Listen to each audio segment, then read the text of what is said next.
Level 1, $0, uninsured. You wake up at 3 a.m. with pain in your side that won't let you breathe right. You know what a visit costs without insurance. You lie there and negotiate with your own body, asking it to wait until morning, until the pain is unbearable enough to justify the bill you already know is coming. By 6 a.m. you give in. You drive yourself because an ambulance ride alone costs more than your rent. The waiting room has 40 people in it. A clock on the wall reads 7:15.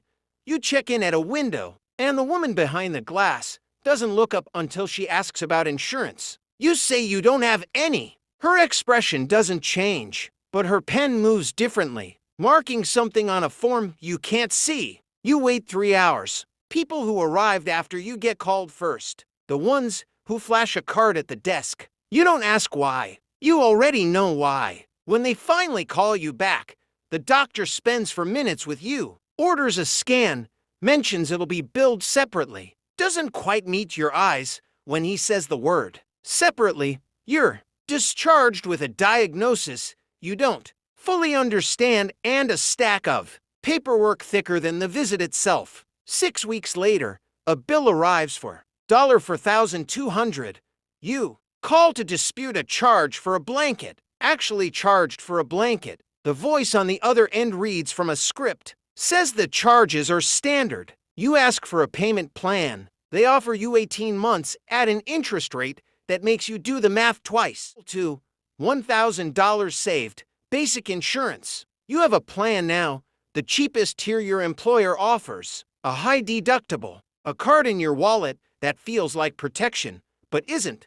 Not really. You get the flu bad enough to need a doctor. You call to schedule, and the receptionist offers you an appointment 3 weeks out. 3 weeks for something happening now. You take it because urgent care costs more and you don't know if this specific illness is urgent enough to justify the copay. You sit in the exam room for 40 minutes past your scheduled time. The doctor spends 6 minutes with you, glancing at a screen more than at your face. He prescribes something generic, doesn't ask about your job or your stress or anything that isn't directly visible on the chart. You leave with a receipt showing your insurance covered 60% and a copay that still stings. You call about a billing discrepancy, hold music loops for 40 minutes. A voice finally answers, apologizes, says the department that handles this closes at 4 p.m., which is now. Call back tomorrow. You don't call back tomorrow because tomorrow means the same 40 minutes. Level 3, $10,000.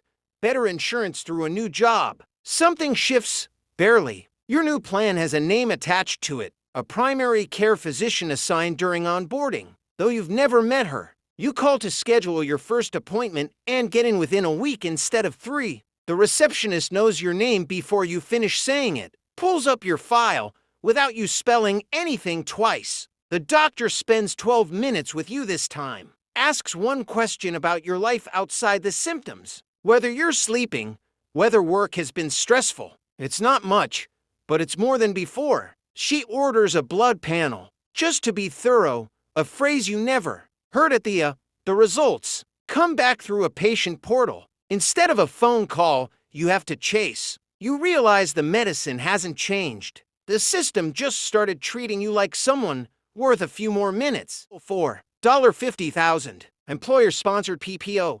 You choose your own doctor now. Instead of being assigned one, you call a private practice, and the same day, you get an appointment for next week, not next month. The waiting room has 6 chairs, not 60. Nobody is coughing into the same recycled air for 3 hours. The doctor remembers your name without checking the chart first. Walks in already knowing why you're there because someone messaged ahead. She spends 20 minutes with you, most of it just listening. She asks about your father's heart condition, information she remembered from a visit 8 months ago that you'd nearly forgotten telling her. You mention a nagging pain in your knee, almost as an afterthought. She orders an MRI without hesitation. No gatekeeping. No, let's try physical therapy first and see. The skin happens within a week.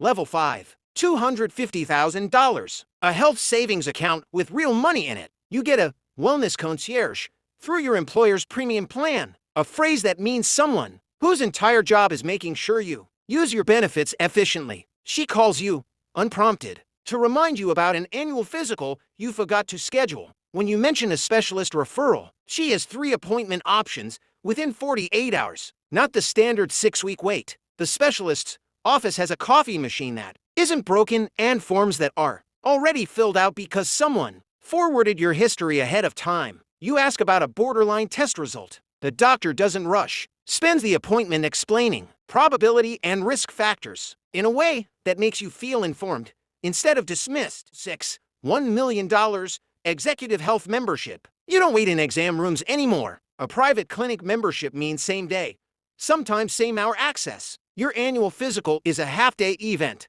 Full blood work, cardiac screening, a nutritionist consultation, all under one roof, all before lunch. The doctor calls you personally to walk through results instead of leaving a message with a nurse. When a minor concern shows up on a scan, a specialist is already looped in by the time you finish getting dressed. The paperwork that took hours at every level below this one takes minutes, because someone on staff exists specifically to handle it before you arrive. Level 7, $5 million, Concierge Medicine Retainer. You pay an annual fee just for access, separate from any insurance, before a single visit happens. Your doctor has 40 patients total, not for 1,000. She has your cell phone number, and you have hers. A rash at 9 p.m. gets a photo sent and a diagnosis back within the hour. No waiting room, no urgent care, no 3-week gap. When you need a specialist, your doctor calls a colleague personally, someone she trained with, and the appointment happens within days, often with her present in the room translating and advocating. Nobody reads from a script. Nobody says that department is closed.